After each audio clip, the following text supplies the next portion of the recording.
All right, ladies and gentlemen, welcome back to the channel. We got drops that came out last night at midnight for days, and we are going to be having a very busy weekend. To start this off, we have a cover by State of Mind. To be honest with you, I haven't heard State of Mind since 2016 when they dropped Devil in Disguise. I had to look that up, I'll be honest with you. I remember seeing them. It was about a month before I transitioned into a different part of my life, and I didn't have a whole lot of free time after that for quite some time, so they kind of fell into the background. But they dropped a Linkin Park cover of The Emptiness Machine. And as a lot of you guys know, Linkin Park is back making music. Their new lead vocalist, Emily Armstrong, came out pretty heavy-fisted with this song. There's a lot of negative and positive back and forth surrounding Linkin Park right now. You will never hear me dismiss or slander somebody. I think she is a very strong vocalist, and I like the direction that they went with it instead of going with a male vocalist. Because it's a lot easier for me to place her as her own in Linkin Park than it would be for a male lead singer, because I feel like I would just be constantly drawing comparisons to Chester Bennington, and that would kind of take away from the experience. All in all, I thought The Emptiness Machine was a good song. I think she's doing a pretty damn good job. Some people might disagree with me, and that is your opinion. But I'm very interested to hear what State of Mind has been up to. I looked on their page, and they've been covering a lot of songs, so I definitely want to dig into that as well. So without further ado, ladies and gentlemen, let's get into it. I didn't turn on my headphones again. My bad, guys. My bad.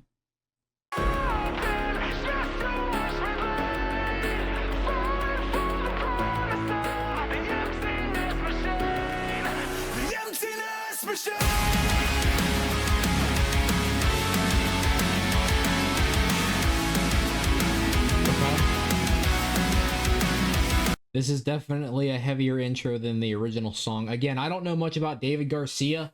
I'll have to do a little bit of research myself on him, but it sounds pretty solid so far.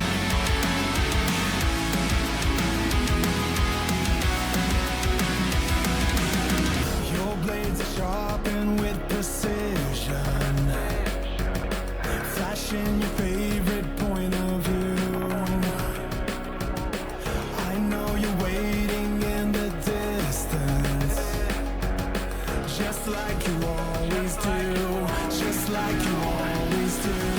What the hell is up with this chick and these knives? Also, he's pretty close to Mike Shinoda on this. In the distance, just like you always do, just like you always do. Already pulling me in, already under my skin, and I know exactly how this ends. I let you cut me open just to watch me bleed. I gave up all I had for who you wanted me to be. Don't know why I'm hoping for what I won't receive. Falling for the promise of the emptiness machine. Okay. All right, so I definitely have an appreciation for his vocals. He is doing some amazing cleans with a little bit of that harsh in there. And this is where I draw back to the beginning of the video where I said this, right? I am able to distinguish Emily Armstrong as the lead vocalist of Linkin Park without consistently thinking about Chester Bennington's voice, right? The problem with a male vocalist is that I don't know what it is, even though I know I shouldn't be doing it. Subconsciously hearing this song, even though it's not Chester's song, I can hear Chester's voice in the back of my head singing this, and I continuously am drawing comparisons between David Garcia and Chester Bennington. I don't intentionally do that. It's just when you hear Linkin Park, especially growing up with them, like he was the face of Linkin Park. So it's hard for me to, I guess, let go of that. I like I said again, I do like the direction that they're going, but hearing a male vocalist on a Linkin Park labeled song just makes me think Chester Bennington for some reason.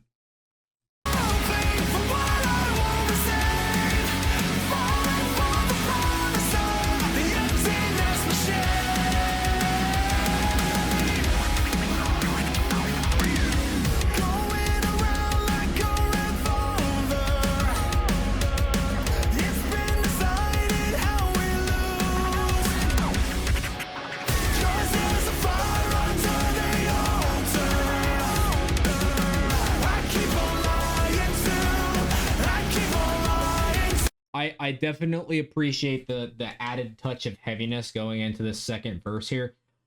My only critique, and it's not a chief complaint or anything. I wish there would have been a separate vocalist for Mike Shinoda's part leading into Emily Armstrong's part, so we have that separation. He does a good job expressing both vocal styles. It's something I wish would have happened.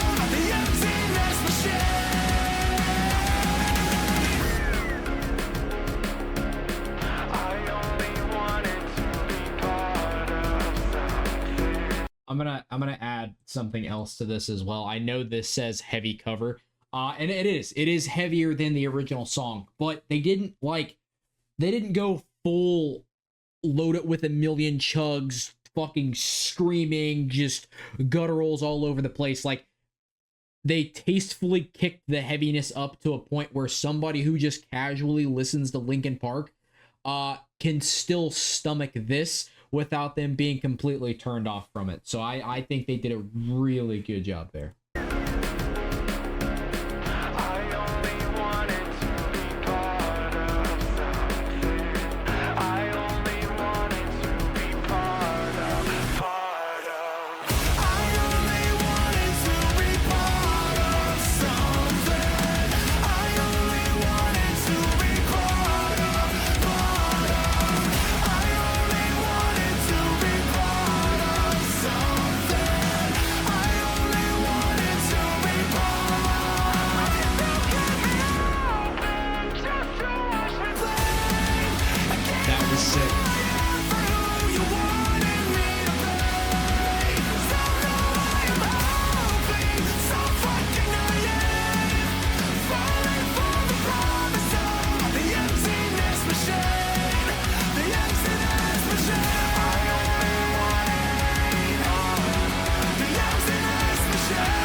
David Garcia's got some pipes on him.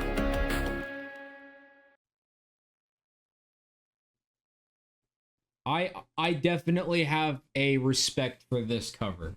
This was a very good cover. All right, ladies and gentlemen, that was The Emptiness Machine, the heavy cover by State of Mind. I think David Garcia definitely killed it.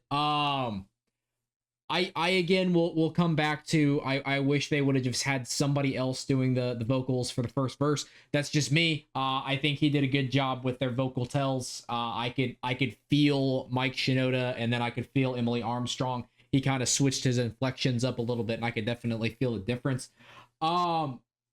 It blows my mind how much hate and controversy this song created, right? YouTube in and of itself is kind of a toxic platform. I mean, I've seen some of it. Some people do not like the comparisons that I draw, and that's totally okay, right? But a lot of people draw it within the first couple of seconds, or they read the name and they don't even give it a chance. I think the direction that they're going is incredibly beneficial to not only music in general, but to the direction of the band. There are some people out there that wish they would have changed the name of the band. I can respect that sentiment. But I think Linkin Park is putting out good things. I think Emily Armstrong is a very solid vocalist. Again, I will say I appreciate them going with a female vocalist, but on the opposite side of this, the State of Mind cover of the Emptiness Machine was very, very, very good. I appreciated the touch of heaviness that came with it, especially for people who listen to Linkin Park casually or listen to that style of music casually, right? You've got people that is the heaviest that they will listen to, and State of Mind did a really good job of not just turning it into a mosh pit and like a slaughter fest. So I can appreciate the songwriting skills and the ability to make it a touch heavier without going over the top. That shows a lot of skill, and I can be very appreciative of it. Overall, very good song. David Garcia's voice is absolutely immaculate. I loved every second of his choruses and the belting. So I'm definitely a big fan, and I look very much forward to covering more State of Mind. I've got a lot to catch up on, so stay tuned on the channel. As I circle back around, I'll get back to State of Mind and we'll react to some more of their stuff. Anyway, guys, if you like what State of Mind's putting out, I'm going to leave a link to their profile and a link to the song down in the description so you can check out what they've got going on. If you like what your boy's putting out on the channel, hit us with a like, hit us with a sub, join the Banger Plaza family so you can be a part of the family and do all sorts of cool video things with us, because that's what we do here. We review bands and discover new music and stuff. And I'm suffering right now because YouTube's like a dam for me and music. I can't listen to new music until I react to it. So join the Banger Plaza family, or don't. I don't control your life. Anyway, guys, you have a fantastic rest of your day. Peace.